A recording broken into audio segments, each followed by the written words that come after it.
자, 이제 그 비함적 신념을 재구성하는 방법 중에 자신의 무의식 신념을 점검하라 이 부분인데요.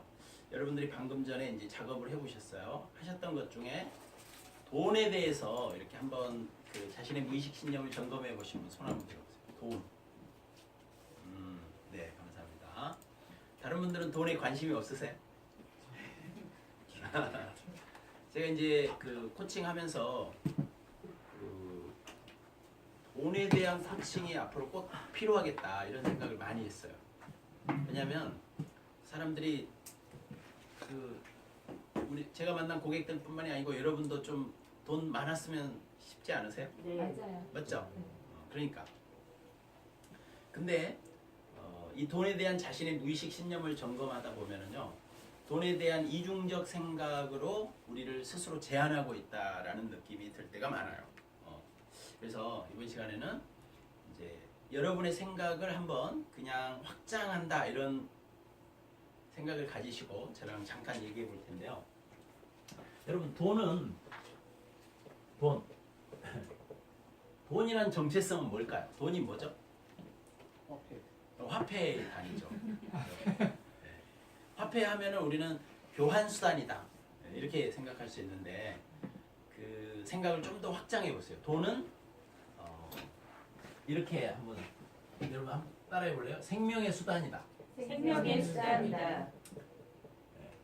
돈은 그 교환 수단이나 화폐 가치를 뛰어넘어서 뭔가 생명을 살리는 수단이라고 여러분이 한번 돈에 대해서 정체성을 부여해 보는 거예요.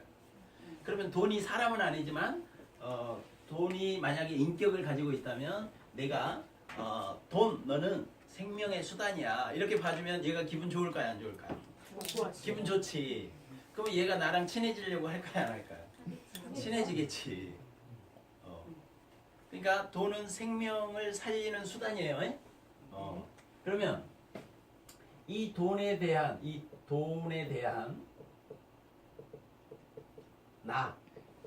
나의 정체성은 뭐예요? 나는 누구예요? 돈에 대한 나는.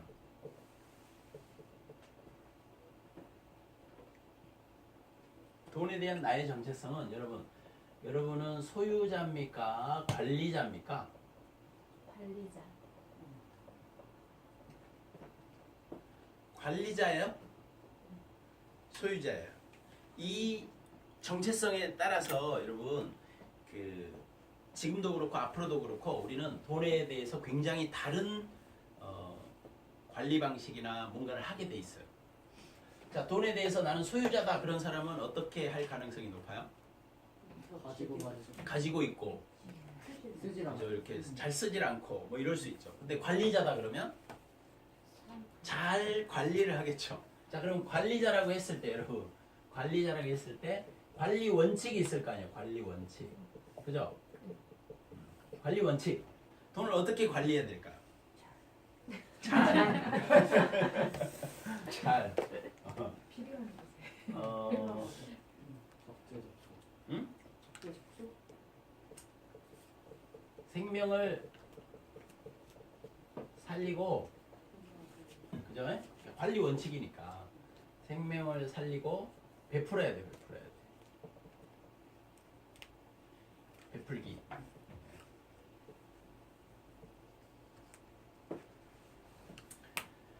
돈에 대해서요, 여러분이 생명을 살리는 일이라면 잘 베풀면 여러분은 잘 관리하고 있는 거예요. 근데 그러면 친구에게 밥 사주는 것은 생명을 살리는 건가요, 아닌가요? 살리는 건 살리는 거지. 친구가 배고파 하는데 그죠? 밥 한 끼 사주면 되게 이렇게 생명이 살아나잖아요. 안 그래요? 그러니까 여러분이 이 돈을 써야 되느냐 말아야 되느냐의 기준은 어떻게 한다? 이 돈이 쓰여졌을 때 생명을 살리겠구나 하면은 쓰면 되는 거예요. 근데 생명을 살리는 일이 아니다. 뭐 예를 들면 마약 사고 술 마시고 이런 거는 생명을 살리는 게 아니라 오락, 육회, 뭐 잠깐의 즐거움 뭐 이런 거잖아요. 근데 그런 데는 돈을 그러면 최소화로 해야겠죠. 전혀 안 쓸 수 있으면 좋고 만약에 쓴다 해도 최소화하고 만약에 근데 생명을 살리는 일이라는 게 확실해지면 더 많이 쓰고 이렇게 하자는 거죠. 그러면 관리를 이렇게 했어요. 그러면 어떤 사람한테는 돈이 많이 흘러올까요? 이렇게 쓰는 사람에게 돈이 많이 흘러오겠죠. 그죠, 많이 썼으니까. 나한테 많이 흘러오면은 나한테 콩고물이 많이 떨어질까요? 덜 떨어질까요? 많이 떨어지지. 조금 흘러오면 조금 떨어지는데 많이 흘러오면 많이 떨어지는 거지. 그죠? 그러니까 우리가 잘 살려면 돈을 이런 식으로 좀 관리할 필요가 있다는 거예요. 그리고 아까 여러분이 돈에 대해서 첫 기억, 돈에 대한 여러분의 첫 기억 있죠? 그게 뭐예요? 돈에 대한 여러분의 첫 기억 뭐였죠? 그럼 여러분 지금 생각해 보세요. 돈 하면은 첫 기억이 뭐예요? 세뱃돈. 세뱃돈 생각나요? 세뱃돈은 어렸을 때 세뱃돈 얼마 받았어요? 그때 1,000원짜리 아, 1,000원이요? 28년. 그럼 많이 받으신 거 아니에요? 요즘은 100원짜리였는데. 네, 굉장히 나 동전 받았던 기억이 동전 있거든요. 받았어. 네, 우리 같은 세대네요. 저 동전 받았던 기억나요. 500원짜리. 근데 이제 그 동전을 받았어도 되게 해피했죠. 왜냐, 평소에는 여러분이 돈을 받았어요, 못 받았어요? 못 받았어요. 저만 해도 시골에 돈이 없었어. 그래가지고 저기 초등학교 다닐 때 그 크레파스 사야 된다고 돈 달라 그러면 엄마가 계란을 한 3개 이렇게 싸줬어요. 얼마나 창피하던지. 그런데 그 학교 앞에 문방구에 계란을 갖다 주면 또 바꿔줘. 희한한 일이죠. 그때는 바꿔줬어요, 우리 시골에서는. 그러니까 대부분의 사람들의 머리 안에 돈 하면 돈은 없다. 혹은 부족하다. 네, 불편하다. 그러니까 돈 없으니까 못 준다. 돈 없으니까 아껴 써라. 돈 없으니까 뭐 어째라. 이랬어. 네. 그쵸? 근데 여러분 진짜 돈은 부족한가요? 돈은 어떤가요? 부족하다고 느끼면 한없이 부족한 게 돈인 것 같아요. 아니 그러니까 진짜 진실은 뭔가요? 돈이 진짜 부족한가요? 아니요? 이 세상에 돈이 부족한가요? 아니요, 내 거에 없는 거지. 돈. 그렇죠. 그게 정답 아니야. 내 호주머니에 없는 것일 뿐이지 네, 세상에 돈은 많지. 많아요. 세상에 돈은 엄청 많다고. 그렇잖아요. 그러니까 이 돈에 대한 컨셉, 돈에 대해 우리가 가지고 있는 이 저기 어떤 생각들이 돈을 제대로 이해하지 못하고 있을 수도 있다는 거죠. 돈은 부족하다. 사실 우리 경제학 원론, 제가 대학 다닐 때 경제학 원론 배웠는데 경제학이 뭐 하는 학문이냐라고 했을 때 경제학은 부족한, 한정된 재화와 용역을 어떻게 합리적으로 배분할 것인가를 다루는 학문이라고 그러시더라고요. 그러니까 그때 배웠을 때 우리가 뭐라고 배웠어요? 재화와 용역은 한정돼 있다 이렇게 배웠잖아요. 그거 자체가 컨셉이라는 거예요. 과연 그런가요? 여러분 재화와 용역이 과연 제한돼 있나요? 자, 예를 들어보죠. 석유 자원이 과거 몇십 년 전에는 앞으로 향후 뭐 예를 들면 50년밖에 쓸 수 없습니다. 그 정도 매장량밖에 없습니다. 그러니까 에너지를 아껴 써야 됩니다. 이런 캠페인들이 있었던 것 같아요. 제가 성장하는 과정에서 학생 시절 때 그랬죠. 근데 어느 날 그 말이 쏙 들어가 버렸어요. 왜 그랬을까요? 기술이 더 깊이 팔 수 있는 사람들의 창의성에 의한 더 깊이 시추할 수 있는 기술이 개발이 되면서 그전에는 지하 예를 들면 1km 정도에 매장돼 있는 것이 유한한 그 어떤 그것의 한계였다면 2km, 3km를 파고 들어가니까 거기에는 더 무한히 많은 자원이 생겨버려요.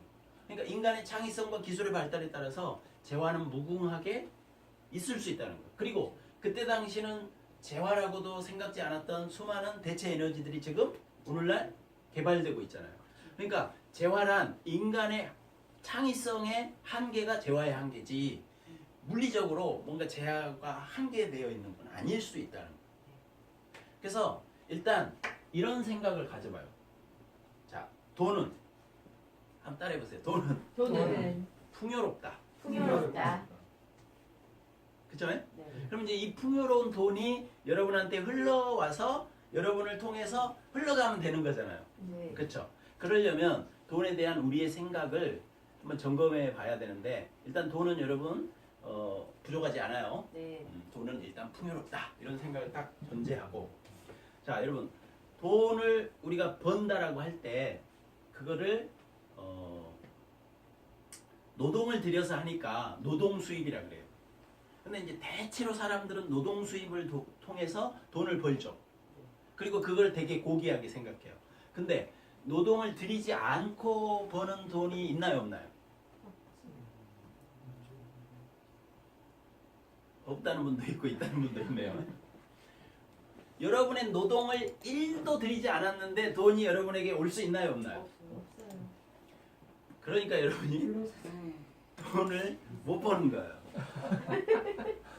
여러분이 노력을 1도 안 했는데 돈이 여러분에게 들어올 수 있는 돈을 불노동 수입이라고 해요.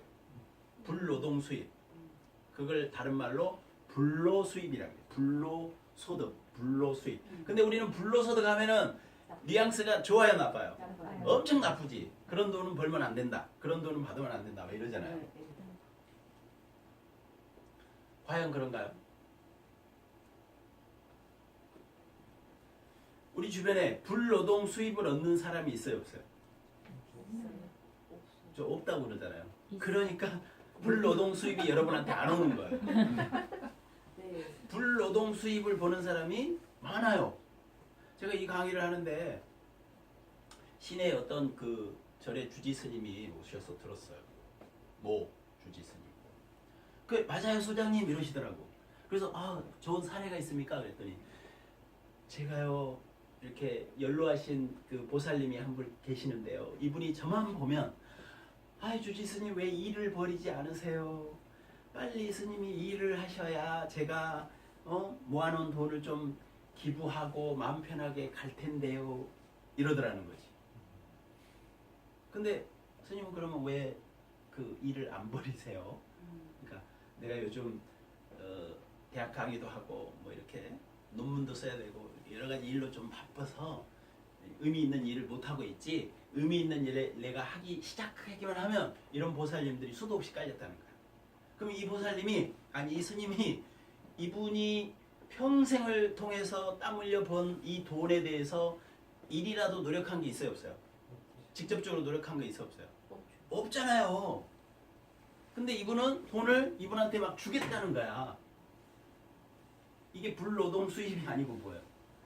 그러면 이분 입장에서는 왜 그런 돈이 이분에게 몰려올까요?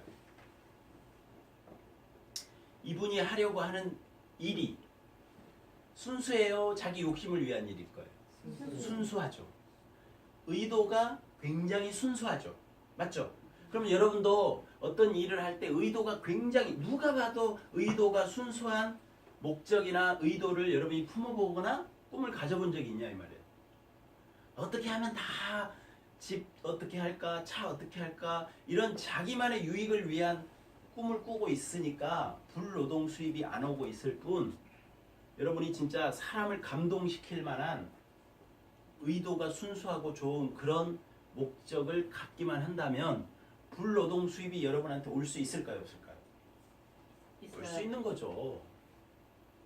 그런 일은 우리 주변에 너무 많다니까요. 자선단체들이나 여러 기부단체들 보세요. 그들이 의도가 순수하니까 우리가 기부하는 거 아니에요. 그분들이 우리가 돈 버는데 일도 기여 안 했다니까요. 그렇죠? 흔히 이런 말이 있어요. 이렇게 별똥별이 떨어질 때 소원을 빌면 어떻게 된대요? 이루어진다 그러잖아요. 왜 그러죠? 떨어질 때 생각을 하고 계속 생각을 하고 있으니까 그때 떨어질 때 생각하는 거야. 역시 여러분, 별똥별이 룰루랄라 룰루랄라 이렇게 떨어져요? 휙 떨어져요? 떨어지죠. 휙 떨어지지. 그 짧은 순간에 자기가 소원을 빌 수 있다는 것은 평소에도 늘 그 생각을 하고 있었다는 얘기지. 맞죠? 맞죠? 네. 여러분은 그런 꿈이 의도가 있냐 이 말이에요. 아주 순수하고 정말 이것만큼 내가 해봤으면 좋겠다 하는 그런 꿈. 그래서 그 순간에라도 여러분이 딱 얘기할 수 있는 그런 순수한 꿈. 자, 그래서 여러분 일단 이렇게 해봅시다. 자, 의도를 세운다. 의도를 세운다. 근데 그 의도는 어때야 된다? 순수해야 순수해야 된다. 누가 봐도 감동할 만하고 그럴 듯한 순수한 의도여야 된다. 근데 그런 순수한 의도를 가지고만 있는 사람은 절대 돈이 안 따라와요. 그럼 어떻게 해야 돼? 이 의도를 사람들에게 광고. 나눠야 돼요. 사람들에게 나눠야 돼.